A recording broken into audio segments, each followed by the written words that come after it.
अस्सलाम वालेकुम रहमतुल्लाहि व बरकातुहू। आज के वीडियो में हम बात करेंगे कि दीवार या छत में क्रैक क्यों आते हैं। आपने रोज़मर्रा में देखा होगा कि आते हुए जाते हुए जब आपकी नज़र जो है किसी बिल्डिंग पे पड़ती है, किसी दीवार पे पड़ती है या जो है आप छतों में देखते हैं तो जगह जगह क्रैक आए होते हैं। आज हम आपको बताएंगे कि ये क्रैक क्यों आते हैं और इनका सल्यूशन क्या है। सबसे पहली वजह जो दीवार और छत में क्रैक का सबब बनती है वो है फाउंडेशन बनाते वक्त दुरुस्त इक़दाम न करना। कि जब आप कोई घर बना रहे होते हैं या कोई बिल्डिंग वगैरह बना रहे होते हैं या कोई फैक्ट्री वगैरह बना रहे होते हैं, तो जब आप उसकी फाउंडेशन बनाते हैं, फाउंडेशन बनाते वक्त आप उन ख़ास चीज़ों का ख्याल नहीं करते जो कि बहुत ज़रूरी होती हैं और जो बिल्डिंग के वज़न को जो है ना वो बर्दाश्त करती हैं। मिसाल के तौर पर कॉम्पैक्शन करना, मतलब ज़मीन को सही तरीके से दबाना, उसके बाद जो है सोलिंग करना, सोलिंग की बेहतरीन कॉम्पैक्शन करना, उसके बाद आता है अपना पीसीसी करना, उसके बाद आता है सही सीमेंट का इस्तेमाल, सही सरिये का इस्तेमाल। अगर इन चीज़ों को मद्देनज़र नहीं रखा जाता तो ये भी वजह बन सकती है कि फाउंडेशन बनाते वक्त दुरुस्त इक़दाम जो मैंने आपको बताए हैं अगर ये नहीं किए जाते तो भी दीवारों में या घर में क्रैक आ सकते हैं। दूसरी बड़ी वजह यह है कि जब चुनाई हो रही होती है तो जोड़ के ऊपर जोड़ नहीं आता। मैं आपको एक नक्शा बना के दूं, जैसा कि रद्दा सीमेंट का ब्लॉक का या ईंट का कोई मिस्त्री लगा रहा होता है तो जोड़ जो है यूं आना चाहिए।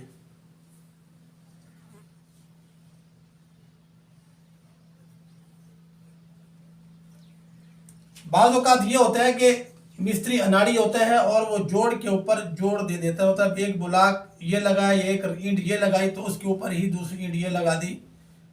इसके ऐसे ही जो है वो पूरी दीवार खड़ी कर देते हैं, यानी कि ये वाली इस तरह, यानी कि जोड़ के ऊपर जोड़ आ जाता है। जब जोड़ के ऊपर जोड़ आ जाता है, चुनाई जो है उसका आपस में जो तल्लक है ये वाला, जब प्रॉपर तरीके से चुनाई नहीं होती तो इससे भी जो है क्रैक होने का ख़तरा रहता है।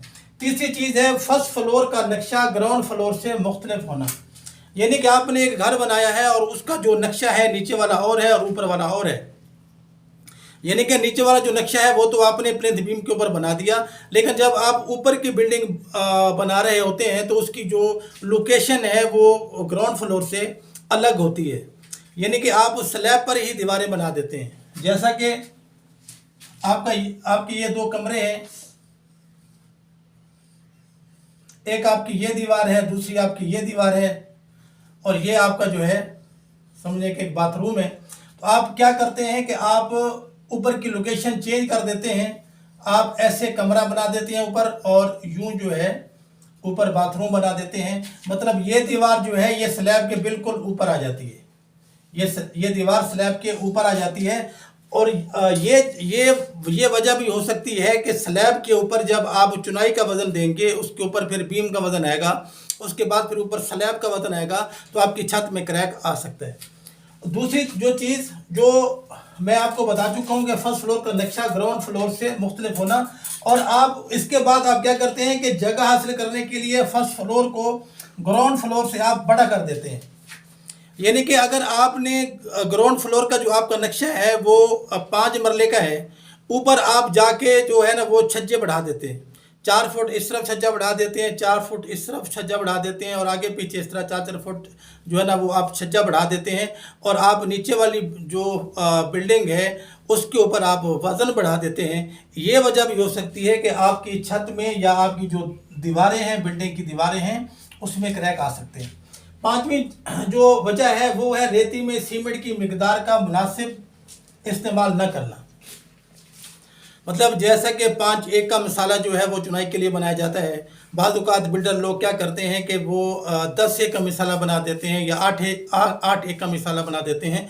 तो एक ये वजह भी हो सकती है कि रेती में जो सीमेंट का कम इस्तेमाल जब किया जाता है तो वो भी जो है क्रैक की वजह बन सकता है।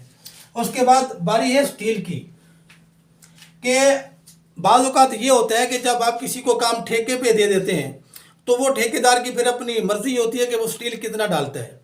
कोशिश करें कि अगर आपका कोई बड़ा प्रोजेक्ट है तो आप उस बिल्डर के ऊपर या उस ठेकेदार के ऊपर आप एक इंजीनियर हायर करके ऊपर लगाएं ताकि आपका जो काम है प्रॉपर तरीके से हो, सीमेंट की मिकदार भी बराबर हो और उसमें स्टील की जो मिकदार है वो भी बराबर हो जो ड्राइंग में दी गई है। तो इससे जो है क्रैक में जो है क्रैक आने का खतरा कम होता है। जो सबसे अहम चीज़ है नंबर 7, तराई कम करना, यानी पानी कम लगाना। आपको पता है कि जब आप एक बिल्डिंग बना लेते हैं, जब एक स्लैब खड़ा कर लेते हैं, जब स्लैब की भराई कर लेते हैं, तो आमतौर पर 10 दिन उसके ऊपर पानी खड़ा करना लाजमी होता है। कम से कम 7 दिन बताया जाता है कि 7 दिन आप जो है छत के ऊपर पानी खड़ा करें, ताकि जो सीमेंट का अपना गैस है वो ठंडा रहे और उस गैस की वजह से जो है क्रैक ना आए।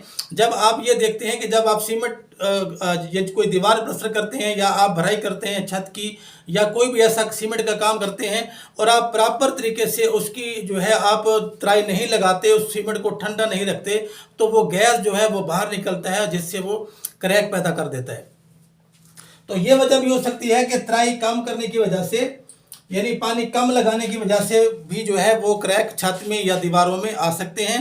एक चीज़ और मैं ऐड कर दूं, जब आप कॉलम की भराई करें, यानी कि आप जो है बिल्डिंग बना रहे हैं और आपने बिल्डिंग बनाने के लिए आपने कॉलम की भराई कर दी है, तो आप क्या करेंगे कि एक जैसा कि एक वो सेबा होता है ना, सेबे के जो है ना एक तरपाल मिलते हैं, तो उस कॉलम को जो है सेबे के तरपाल से जो है आप लपेट दें और हर आधे घंटे बाद जो है आप उसकी तराई कर दें, उसको गीला कर दें, ताकि जो है 5-6 दिन वो जो कॉलम है अपनी मुकम्मल स्ट्रेंथ पकड़ ले और आपका जो ऊपर का जो बिल्डिंग का जो वज़न है वो बर्दाश्त करे।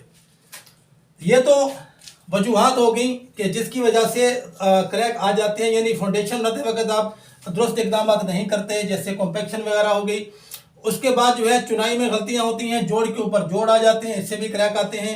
नंबर 3 है कि फर्स्ट फ्लोर का नक्शा जो है ग्राउंड फ्लोर से मुख्तलिफ होता है, यानी कि आप स्लैब के ऊपर ही दीवार खड़ी कर देते हैं, जो स्लैब जो है वजन बर्दाश्त नहीं करता और छत में क्रैक आ जाता है।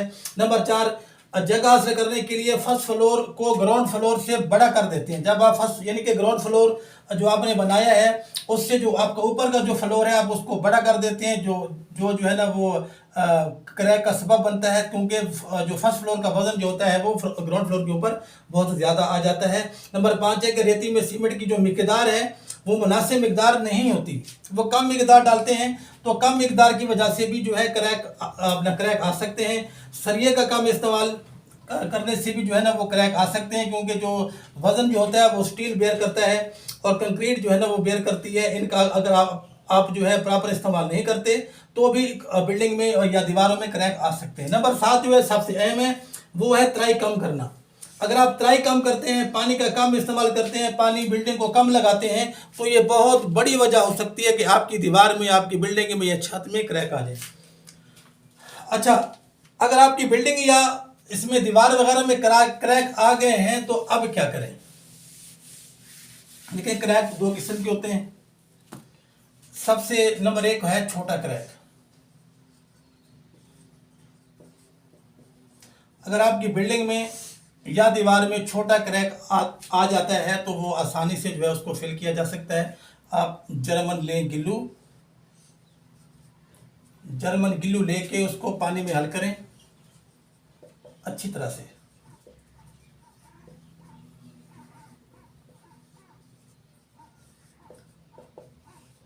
जर्मन गिल्लू को पानी में अच्छी तरह से हल करें और उसके बाद इस महलूल को, जो कि आपने जर्मन गिल्लू का बनाया है, इसके बाद इस महलूल को प्लास्टर ऑफ पेरिस हल करके क्रैक को फिल करें। ये मैं छोटे क्रैक की बात कर रहा हूँ, यानी कि अगर दीवार में कोई छोटा क्रैक आ जाता है तो आप जर्मन गिल्लू, जो आपको हार्डवेयर की दुकान से आसानी से मिल जाएगा, जर्मन गिल्लू को पानी में अच्छी तरह से हल करें। उसके बाद इस महलूल को, जो आपने जर्मन गिल्लू का महलूल बनाया है, प्लास्टर ऑफ पेरिस में हल करके जो है इस क्रैक में आप फिल करें। और उसके बाद कुछ देर के बाद आप क्या करें, कुछ देर के बाद देखें अगर वो क्रैक थोड़ा सा रह गया है तो दोबारा करें। कोशिश करें कि जितना महलूल क्रैक के अंदर जा सकता है आप उसको अंदर तक पहुंचाएं। उसके बाद जो है जब सूख जाए तो रेक मार करके आप जो है इसके ऊपर पेंट करें। नंबर 2 बड़ा क्रैक। अगर दीवार वगैरह में क्रैक बड़ा आ गया है, मतलब कि 1 इंच से ज़्यादा आ गया है, 1 इंच मतलब ये थोड़ा सा जो एक जो लकीर होती है, जो मैंने आपको ये बताया है ना, जर्मन गिल्लू को पानी में अच्छे से अपना हल करें। जर्मन गिल्लू से आप छोटे क्रैक को फिल कर सकते हैं, लेकिन आधा इंची या इससे ज़्यादा जो क्रैक होता है, आप ये फार्मूला उसके ऊपर इस्तेमाल नहीं करेंगे। आप बड़े क्रैक को फिल करने के लिए सबसे पहले क्या करेंगे, मिसाल के तौर पर ये क्रैक है, कम से कम समझ लें कि ये 1 इंची आधा इंची का क्रैक है, तो आप कम से कम ये ऐसा करेंगे 4 इंच इस तरफ और 4 इंच इस तरफ। क्रैक के 4 इंच इस तरफ और 4 इंच इस तरफ जो है आप प्लास्टर को छील देंगे। ये 8 इंच जगह जो है प्लास्टर को आप छील देंगे। छीलने के बाद आप क्या करेंगे, आप बाजार से जाली खरीदेंगे और इसके ऊपर जो है जाली का इस्तेमाल करेंगे। आप ये जो आपने छिलाई की है, नीचे जो ब्लॉक निकल आए या जो है ना वो ईंटें वगैरह निकल आई हैं, तो उसके ऊपर आप जाली रख के कीलों से ठोक देंगे। आप कील ठोक देंगे। लेकिन आप एक बात याद रखें कि ये जाली लगाने से पहले आपको क्रैक फिल करना होगा इस फार्मूले से। सबसे पहले आप इस फार्मूले से क्रैक को फिल करें, उसके बाद जो है ये जाली लगाएं। जाली लगाने के बाद जो है आप 1:2 के रेशो से 1:2 के रेशो से जो है इसको प्लास्टर करें, ये क्रैक को प्लास्टर करें। और इस जो जब ये जो है ना वो क्रैक पूरा प्लास्टर हो जाए बेहतरीन अंदाज में, जब ये सूख जाए, तो इसकी जो है ना 3 दिन तक इसकी ट्राई करें। और 3 से 4 दिन ट्राई करने के बाद इसमें रेग मार करके आप जो है अपना पेंट कर सकते हैं। पहले तो कोशिश करें कि इनका जो है इन पॉइंट्स का ख्याल रखें, ताकि जो है इन पॉइंट्स पर अमल करें, ताकि जो क्रैक आए ना। अगर क्रैक आ गए हैं, छोटा क्रैक इस फार्मूले के साथ आप जो है फिल कर सकते हैं, और बड़ा क्रैक जो है आप ऐसे इसको फिल जो है ना वो कर सकते हैं। उम्मीद है कि हमारी ये वीडियो आपको पसंद आई होगी। अगर आपको हमारी वीडियो पसंद आई है तो हमारे चैनल को सब्सक्राइब करें और चैनल को जो है ना शेयर करना भी मत भूलें।